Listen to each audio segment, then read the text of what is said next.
Hello viewers, स्वागत है आप सभी का मेरे यूट्यूब चैनल स्कूल ट्यूशन गुरुजी में।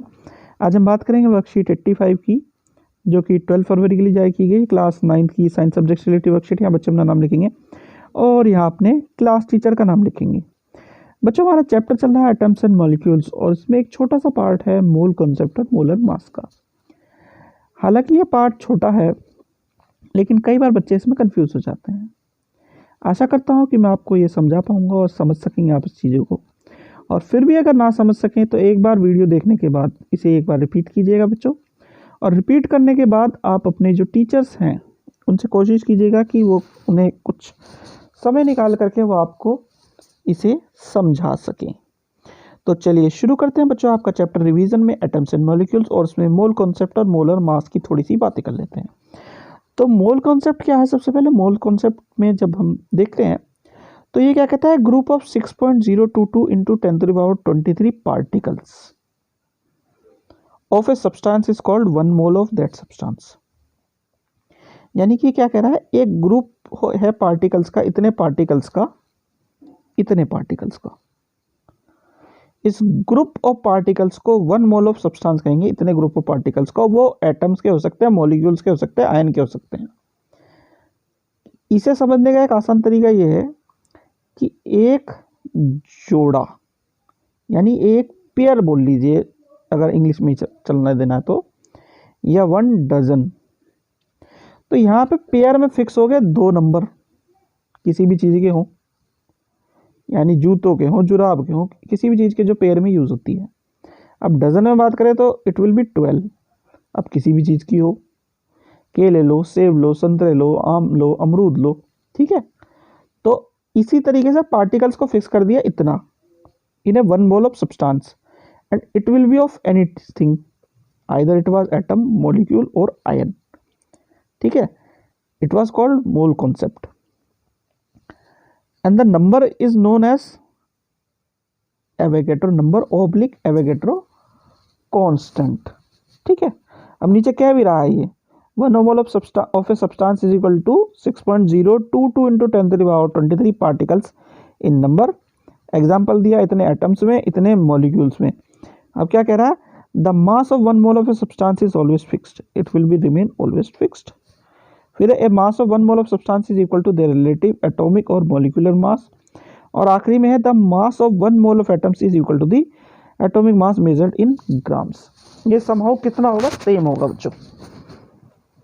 चलिए अब आगे बढ़ते हैं। अब बात आती है मोलर मास की। तो मोलर मास क्या है बच्चों?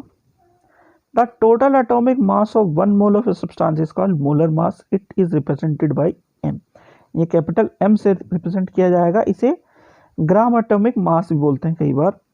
Molar mass m is equal to mass of 1 mole of substance, ये इसके बराबर होता है, ठीक है, इतने के बराबर होता है। अब relation between number of moles n and molar mass m में, इन दोनों में रिलेशन क्या है, नंबर ऑफ मोल्स n बराबर given mass divided by molar mass capital M। इसके छोटे छोटे 3 फॉर्मूले हैं बच्चों। ये 3 फॉर्मूले, number of moles n is equal to given mass upon molar mass, यानी small m upon capital M।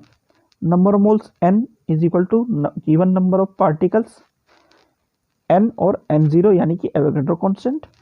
और इन दोनों को जब आपस में देखेंगे हम मिला करके, तो ये हो जाएगा क्या, given mass is equal to molar mass upon number of given number of particles, multiply कर देंगे दोनों को, और अपॉन में एवोगैड्रो कांस्टेंट, ठीक है। अब जरा एग्जांपल देखते हैं। सबसे पहले छोटे छोटे एग्जांपल है, 3 एग्जांपल क्या है, number of molecules in 88 gram of carbon dioxide. तो 88 ग्राम ऑफ कार्बन डाइऑक्साइड में हमने नंबर मॉलिक्यूल्स पता करने हैं, ठीक है। अब पता करने से पहले हमें करना क्या है, सबसे पहले मोलर मास निकालना है। किसका? कार्बन डाइऑक्साइड का। जब मोलर मास निकालेंगे कार्बन डाइऑक्साइड का, तो mass of carbon plus 2 into mass of oxygen, then we will get 44 gram as the molar mass. It was capital M। देख लीजिए, थोड़ा सा ऊपर भी देखते चलिए, फॉर्मूले में कंफ्यूजन हो तो इसलिए। अब हमें निकल गया, क्या मिल गया हमें, मोलर मास मिल गया। अब हमें निकालना क्या है बच्चों, हमें लेना है नंबर ऑफ मोल्स, ताकि हम मॉलिक्यूल्स को निकाल सकें।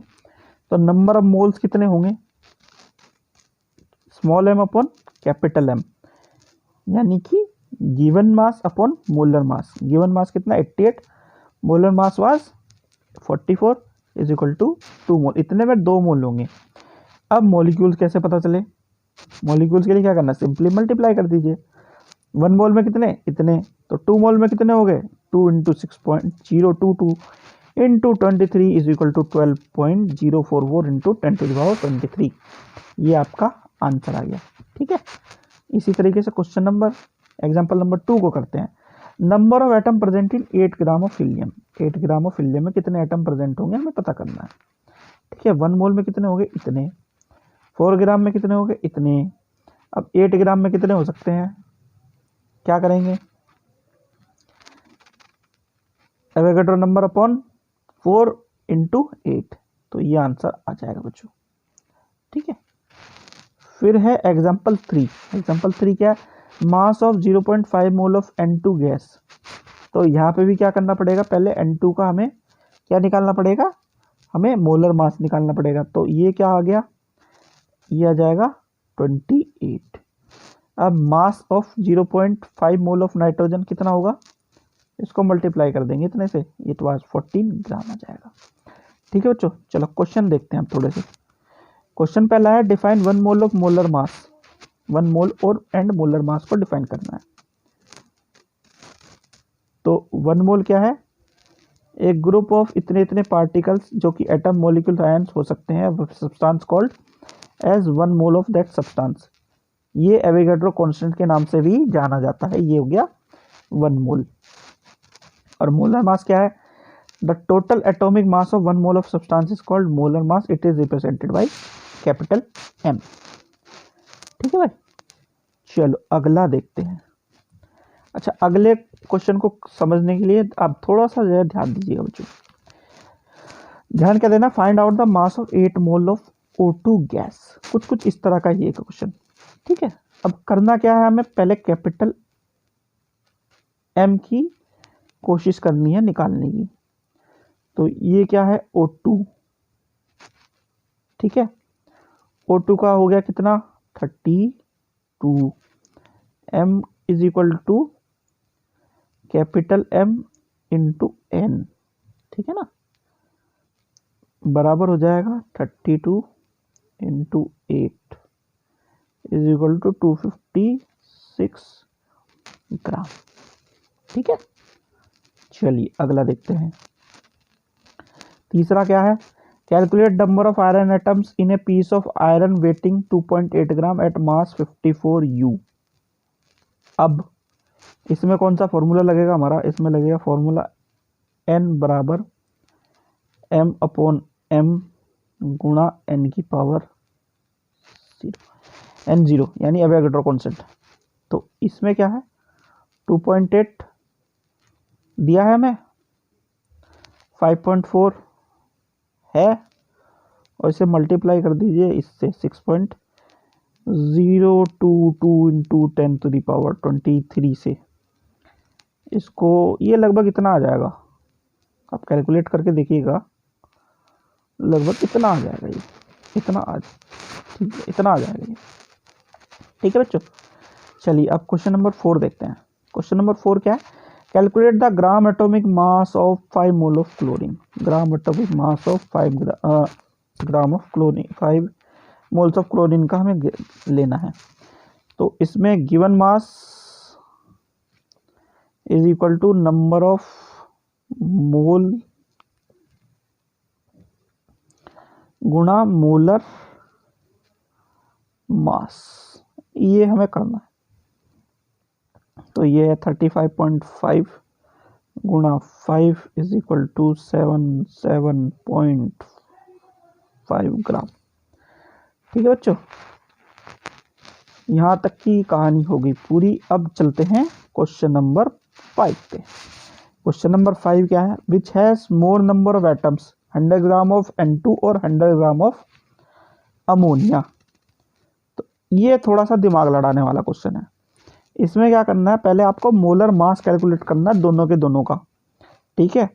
तो मोलर मास पहले N2 का जब कैलकुलेट करोगे इट विल बी 14 इंटू 2, है ना, 14 उसका नंबर है तो 14 इंटू 2 28 ग्राम हो गया। और मोलर मास जब NH3 का कैलकुलेट करोगे तो क्या होगा, 14 plus 1 into 3 it will B 17 ग्राम, ठीक है। पहला स्टेप ये हो गया। अब सेकंड स्टेप में क्या करना है, नंबर ऑफ मोल्स N2 में कितने हैं वो निकालना है हमें। तो नंबर ऑफ मोल्स के लिए क्या करेंगे, 100 upon 28 is equal to 3.57 moles आ गया, ये N2 का आ गया। अब NH3 में जब निकालेंगे तो क्या करेंगे हम, 100 अपॉन 17 इज इक्वल टू 5.88, ये आ गया किसमें, ये NH3 में आ गया, ठीक है। स्टेप वाइज समझते चलिएगा। पहले हमने मोलर मास निकाला, अब नंबर ऑफ मोल्स निकाल रहे हैं। अब 1 मोल में निकालना है हमें, ठीक है। अब 1 मोल में कैसे निकालेंगे, इनको नोट करते जाइएगा बच्चों साथ के साथ। 1 मोल में क्या करना है हमें, 1 मोल में हमें पता है इतने हमें गिवन है, यानी कि ये कांस्टेंट है। अब हमें कितने में निकालना है, जितना हमारा निकला है इतने में, ठीक है। तो N2 के 2 हैं तो क्या करेंगे हम, इन दोनों को गुणा करेंगे, यानी इसे और गुणा बाई 2। जब इन सारों को मल्टीप्लाई कर देंगे तो ये समहाउ आएगा 43 इंटू 10⁻23 के आसपास, ये इसके आसपास आ जाएगा बच्चों आपका, ठीक है। इसे एक बार चेक कर लीजिएगा, अगर गलत हो या कोई इसमें गड़बड़ हो तो आप कमेंट सेक्शन में मुझे बता दीजिएगा कि ये कैलकुलेशन मिस्टेक हो गई है। अगर कोई इस तरह की मिस्टेक हो तो आप बता दीजिएगा बच्चों, ठीक है। ये हो गया, इसे वैल्यू को नोट कर लीजिए क्योंकि यही कंपैरिजन करनी है हमें कि फाइनल आंसर में किसके नंबर ऑफ एटम्स ज़्यादा हैं, ठीक है। अब किसके निकालने, NH3 के निकालेंगे। NH3 के में भी यही करना है। 1 में कितना है, 6.022 इंटू 10⁻23 मल्टीप्लाइड बाई 5.88 इंटू 4, इन्हें जब मल्टीप्लाई करेंगे 141.69 इंटू 10⁻23 एटम्स। तो जब कंपेयर करेंगे तो ये ज़्यादा है, NH3 वाले क्या है, ज़्यादा है, अमोनिया वाले ज़्यादा हैं इन कंपैरिजन टू N2 वाले, ठीक है बच्चों। ये हो गया बच्चों आपकी वर्कशीट कंप्लीट और वीडियो भी। आशा करता हूँ आपको वीडियो अच्छी लगी होगी। अगर वीडियो अच्छी लगी हो तो चैनल को सब्सक्राइब करें, वीडियो को लाइक करें, शेयर करें। Thank you.